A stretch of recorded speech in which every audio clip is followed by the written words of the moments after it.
going on, guys? Welcome to the Asian My Show. I appreciate you guys. Please like, share, and subscribe as always.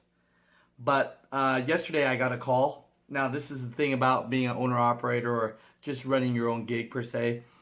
When you got to load, when you're going to go, you got to go.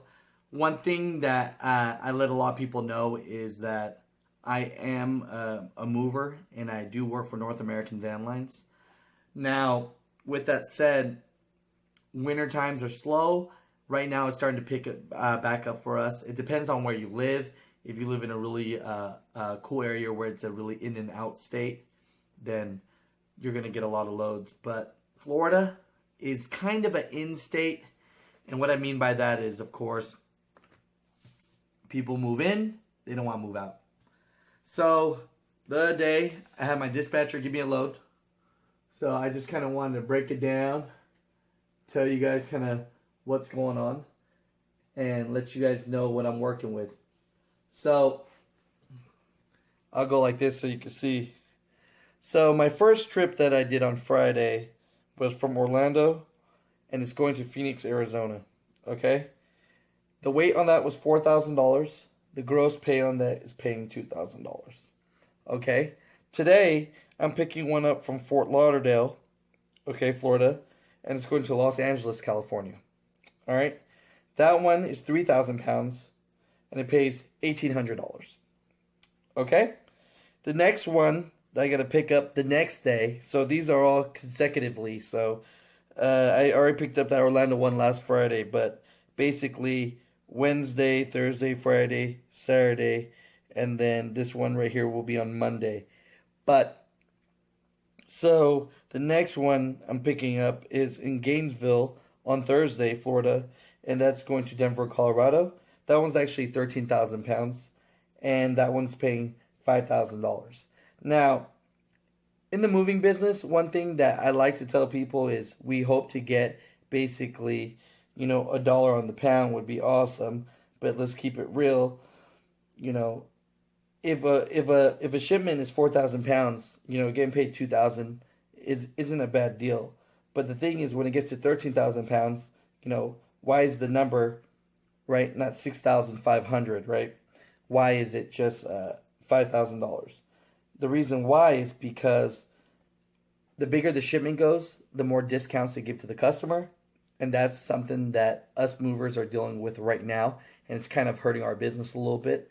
But we keep it rolling, okay? On Friday, I have a shipment in Jacksonville, all right, and it's going to San Diego. That one right there is 1,600 pounds, all right, and that one's paying $1,000. Now, the thing about this one that is I'm picking up in Jacksonville is actually at an apartment complex, so a lot of times we can't get our truck in. And when we can't get our truck in, guess what we have to do? We have to shuttle it. I have to rent a U-Haul truck, and I have to basically do twice the work. I have to go to the house, pick up the shipment, and then from the U-Haul, then go back to my truck and load it back into my truck. Now, it sounds like a lot of work, and it is, but we get paid extra money for that. Depending on how much the weight is and how far it's going, 1,600 pounds, it might pay me an extra $300-$400 for the shuttle. So the shuttle might cost $100 or $200. It might pay for my labor for that day. So that's why shuttling is good, because it could help pay for some of those expenses like labor costs. All right. The next one I'm doing is actually in Jacksonville on Saturday as well, and that's going to Las Vegas, Nevada, and that's 2,400 pounds, and it's paying $1,500. All right.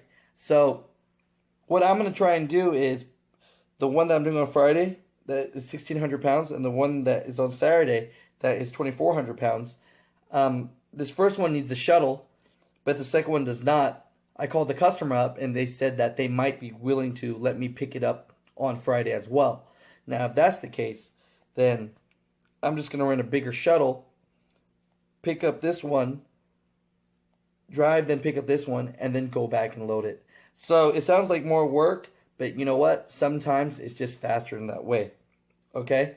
And it could save me a day.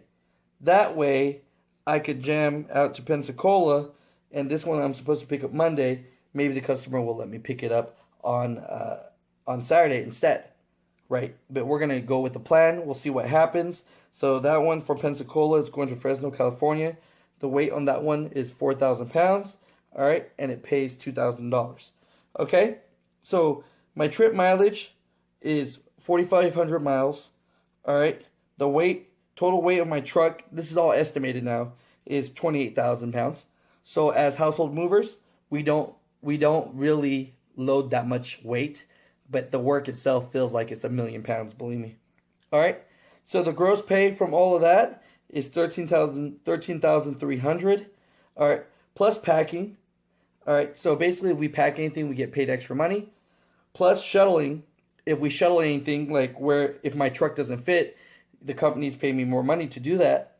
All right, plus fuel surcharge. Fuel surcharge can pay anywhere from $500 to $1,500. It just depends. Back in the day, fuel surcharge, it was something that they would charge every customer a little bit for our fuel to drive there, and that would go to us. But these days, it's getting smaller. So the total gross pay is $13,300 plus pack, plus shuttle, plus fuel surcharge, plus any extra labor that I do. So this whole gross shipment is looking at anywhere between $13,300 to $15,000 gross. Okay? So depending on how I run my shipments, how much labor I use, right? Because if I have to hire one guy or two guys, it's going to let you know what my expenses are. And the big thing about that now is my truck could break down. There's all various things that happen. But at the end of the scheduling, hopefully I come out right. So the moving business is a kind of job where you're getting paid kind of 3 to 4 times, right? Most truckers, they get paid to drive. We get paid more money when we're sitting, because when the truck is sitting, that's when we're loading the furniture, when we're packing it, when we're shuttling it, when we're creating the information, or we're creating the furniture. So it's just one of those things where we're getting paid to not move, we're getting paid to move, and then we're getting paid for extra labor. Now, just like I showed you, where I have one that's paying, it's 13,000 pounds, but it's paying $5,000. That's the problem that kind of eats us nowadays, is the shipments that are smaller, we actually make more money on. The bigger shipments get more discounts, right? But they're talking about in the near future that what they're going to start doing is all these smaller shipments that are under 5,000 pounds, the local companies are just going to come, create the item, and then they're just going to ship it. So we're going to have to deal with these bigger shipments, but these bigger ones, they're so discounted because they want to give the customer a discount to feel good about that, and then we're doing more work for less. So a lot of people feel that movers aren't making as much as they used to, but I'll tell you this, it's still a living. So I hope you guys like the information.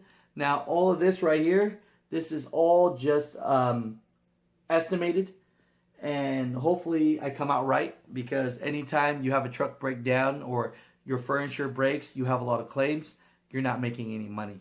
So that's it, guys. So stay tuned, and I'll start vlogging about my journey as we go. So appreciate you guys. Peace out. Setting sun approaching.